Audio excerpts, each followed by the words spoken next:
আসসালামু আলাইকুম। একটা গুরুত্বপূর্ণ কথা, দাদা, কাকা, বাবা, ভাই, মা, বোন, ছোট ভাই, তোমার এই ভাইয়ের একটু কিছু কথা শুনে যাও। তোমাকে আল্লাহ সুবহানাহু ওয়া তাআলা যৌবন দিয়েছে তার ইবাদত করার জন্য, তার তোমার বংশকে বাড়ানোর জন্য।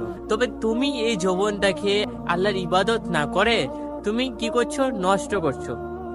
এই যৌবনে আমাদের যৌবন স্টার্ট করা হয় 16 বছর থেকে। আমরা যখন বুঝতে পারি আমাদের যৌবনটাকে, তো আমরা কি করে, একটা মেয়ে রাস্তা দিয়ে হাঁটছে, তাকে দিয়ে চুল ঠিক করা, তাকে টিটকারি মারা, তাকে বারবার তাকানো, যৌবনের কত খারাপ এটা কি তুমি জানো?